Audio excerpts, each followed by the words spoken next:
Hi class, today we're going to be talking about functions and giving you the basics for introducing what a function is.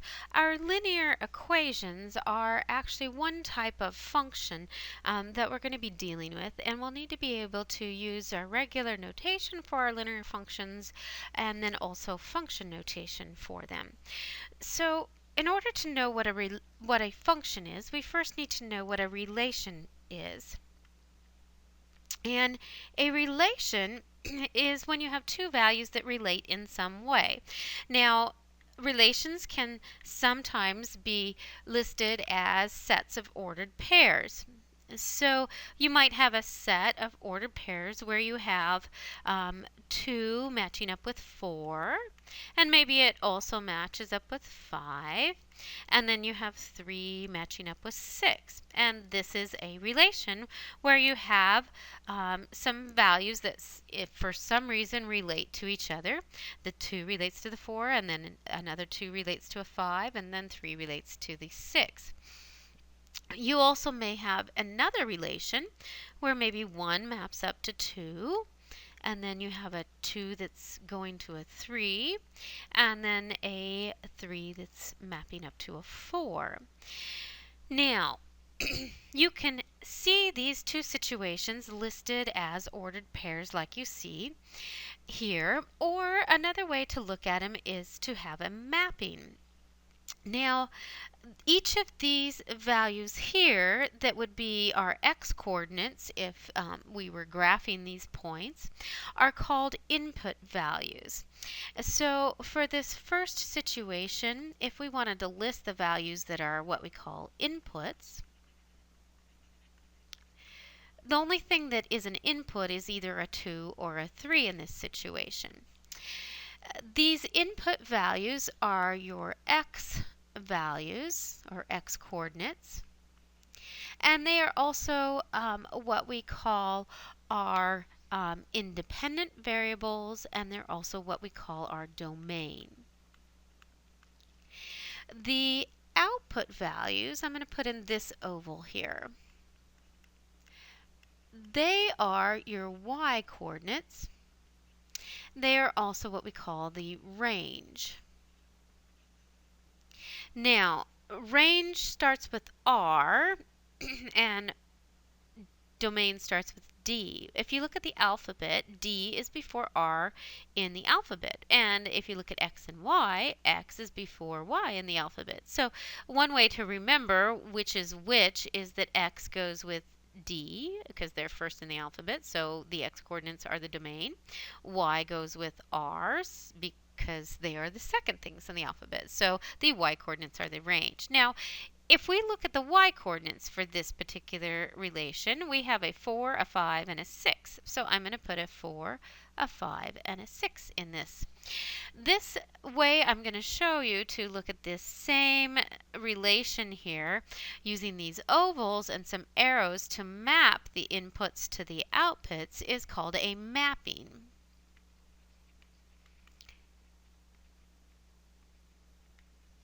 Now, since the 2 matches up with a 4, I draw an arrow from 2 to 4.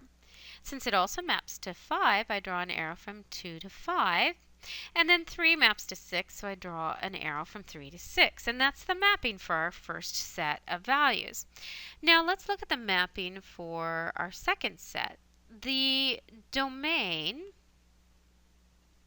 which is the x values, is a 1, a 2, or a 3. So we list those numbers in this first oval. The range is the y values, and those are either a 2, a 3, or a 4. So we'll list those in the second oval. If you look at your first ordered pair here, 1 matches up to 2. And then the second ordered pair, the 2 matches up to the 3. And the third ordered pair, the 3 matches up to the 4. So now we've looked at these two relations here and how they would look like if they were sets of ordered pairs here or a mapping as we see in these two spots. Now, these two relations are both relations, but one of them is what we call a function and one of them is not. So let's look at what a function is. A function is a relation where every input value, which is also called the independent value, has only one output value, which is the dependent value. The input value is independent because you can plug normally almost anything in that you want, but what you get out will depend on what was plugged in, so that's why we call the output a dependent value. So we want every input to have only one output. Well, if you look at your sets, that means you need to make sure that in your sets, the x values only show up once. Because if they show up twice with different outputs, like in this case you have 2 and 2, and they come with two outputs, a 4 and a 5, if that happens, then you know that it's not a relation, or the relation is not a function. Now, if you look at that same set as a mapping, like we have over here, notice that the 2 has more than one arrow coming out of it. That's another clue to you that this relation is not a function because you only want one arrow coming out of it. If we look at the other relation, notice that each x value or input value, which is the independent value, only shows up once, which means they only have one output value or dependent value. If we look at the mapping here, we only have one arrow coming out of each value from the domain. So that means that this is a function. Now in real life, there's lots of things that will end up being functions and things that will not be functions. For instance, if you go to buy a car, oftentimes if you go to different dealerships, you could have the same exact car, same color, same options, but depending on the deal you're able to negotiate, you could pay different prices for that same exact car. That means that that situation is not what we would consider a function. However, there are certain things that you purchase that the manufacturer has done what's called a price fix on. For instance, Bose speakers had, at least at one time, been price fixed so that no matter where you went to buy them, you would pay the exact same price. So the only difference between buying them from one place and a different place would be the customer service, and if you liked that company. But as far as price goes, you were going to pay the same price, and Bose wanted it that way. And if they sold it for a different price, Bose could pull their ability to sell those kind of speakers. So that particular situation where a manufacturer has done a price fix on an item is a function because no matter where you go, you are going to pay the same exact price for that item. So those are some kind of things that could be in real life that would be functions or would not be functions. Now, these two situations that we've looked at so far, we looked at them being represented as a set or as a mapping. We can also look at things graphed on a coordinate plane. So let's take a look at what that would look like. If we have a coordinate plane, our x values here, which are on your x-axis, are going to be what we call our inputs, and those are also going to be what are our domains. The output values are your y values, which will be found off of your y-axis. That's going to be your output, which is also your range. Now, if you have some kind of function that's graphed on here, there is a test you can do to find out if it is a function. If every time you go across this x-axis and choose a value, that when you go up to wherever the graph is, there will be only one y value that matches up with it for the point on the graph. Let's pretend that you have a shape that looks like this. and this angles out like that. If we do what's called the vertical line test on this graph, everywhere on this graph, if we draw a vertical line, no matter where I choose to draw that vertical line, it will cross my graph of my item at only one point. Because of that, we would say that this particular graph of this particular situation passes the vertical line test, and so this is a function. So what I just did there by basically trying to draw a whole bunch of vertical lines to see if it only passed through one point was called the vertical line test. And if it passes the vertical line test and only goes through one point, as you see here in each of these situations, then you say that it is a function.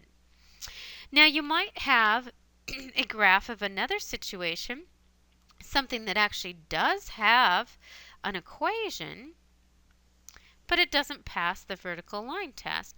For instance, if you continue on in math and you learn about equations of what we call an ellipse, which will look like this, you'll find that this actually does have an equation that involves x's and y's. However, if you try to do the vertical line test, it has multiple places where it will cross more than one point. So even though this ellipse does have an equation, it does not pass the vertical line test, so you would say that it is not a function. Now that's how you know if something is or is not a function. Let's take a look at the notation for functions. When you have a function, there's a notation that's often used where you have some letter. F is used a lot because the word function starts with F. And then you have parentheses and you have some variable inside. We use x a lot because x is the independent variable on the coordinate plane for your x-axis. However, if you have a situation where the function is talking about cost, and it's cost based on how many things that you are building, you might use C instead of F because cost starts with C, and you might use N instead of X because number of items starts with N. So you might have different letters, but basically you're going to deal with them the same way. If something's population, you might use P for the name of the function, and then maybe it's population based on years. You might have Y for years. So you can use any letters that you want, but basically you want to remember that this thing right here is actually a name of a function, and it's the name of the function is f, and we are plugging into the function the variable x. So this is not f times x. In fact, when we say what this here is, you say f of x. And that's meaning the function f, you're plugging x into it. So let's take a look at a situation where we have the function notation. Maybe we say that f of x equals x squared minus 3x. And maybe you're told to find f of 2. What that means is to take this function right here and plug 2 in wherever you see x and just calculate out the answer. So what you have here is f of 2 will equal, replace this x with 2, which will be like that, and replace this x with 2, which will be like that, and then just calculate it out. So order of operations has us square this to get 4. Then we multiply this to get 6. And when you subtract those, f of 2 is negative 2. You are completely done calculating at that time. A lot of people at this time will want to divide both sides by 2, but you don't want to divide by 2 because you were trying to find out what f of 2 was, which means just plug 2 in and calculate. You're not finding what f is because f is the name of that function. So now this particular sentence here means that when you plug in 2, you get negative 2 back out. You can actually write that as an ordered pair where you plug in 2 and you get negative 2 out. This corresponds to a point on a graph. The point on the graph is going to have an x-coordinate that is 2, and then the y-coordinate is really your value you get after you calculate f of x. So you can think of the y value as being similar to your value for whatever f is once you plug in that variable x. And in this case, the y value is negative 2. Now, let's take a look at one more problem where we're finding something using this equation. Let's say you're told to find f of negative 3. That means we want to plug in negative 3 wherever we see the x. So we're going to plug it in right here. Now, a common mistake when you're plugging a negative number in and you're squaring it is that people will not put parentheses around here. So they won't actually square the entire negative 3. They'll just square the 3. So you want to be careful that when you plug the value into your formula, you always put parentheses around it to prevent that mistake. So now, if we square negative 3, that's negative 3 times negative 3, which is a positive 9. Then multiplying this, you have negative 3 times negative 3, which is positive 9. And when you combine those, the value for f of negative 3 is 18. If we were going to be plotting this on a coordinate plane, that would correspond to the point negative 3, 18. Now, let's relate this to our linear equations. You might have an equation that's y equals 2/3 x minus 1. Instead of writing it like this y may not end up being a y. It might end up being f of x. This is asking you to do the same exact thing as what I had written just before. If you were going to graph, you would actually make a table, just like you would if the f of x was a y.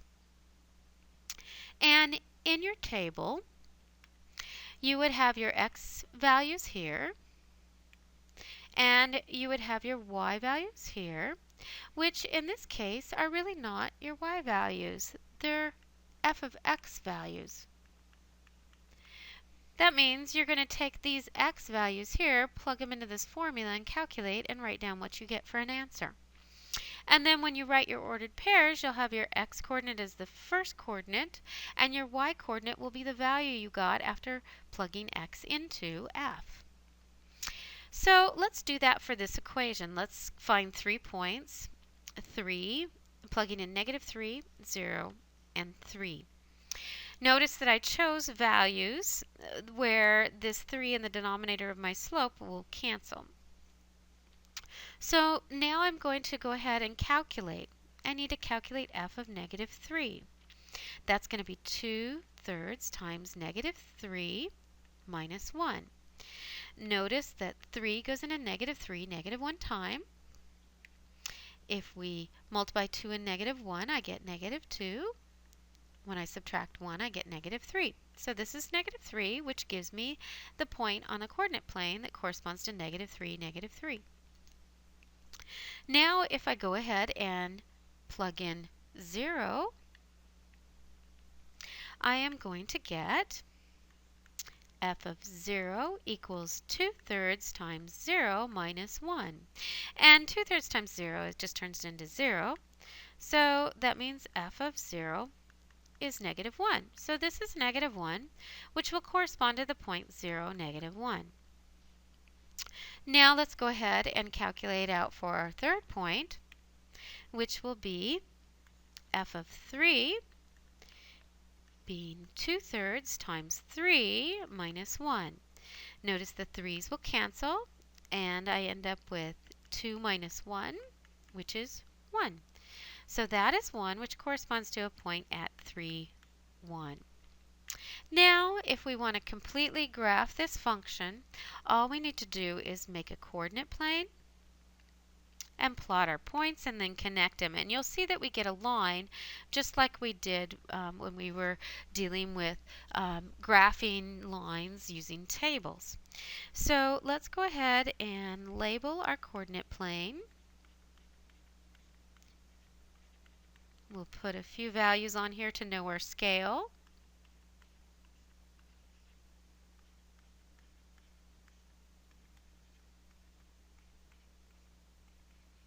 And then plotting our first point that we found here is -3, -3. So we go to -3 on the x, then -3 on the y, and we'll plot it right there.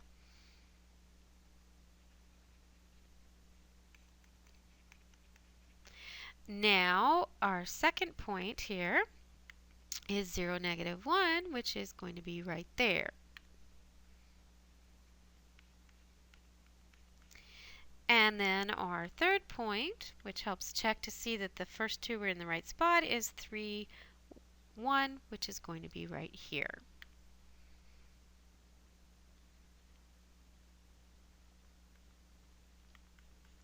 Now all we have to do is connect those.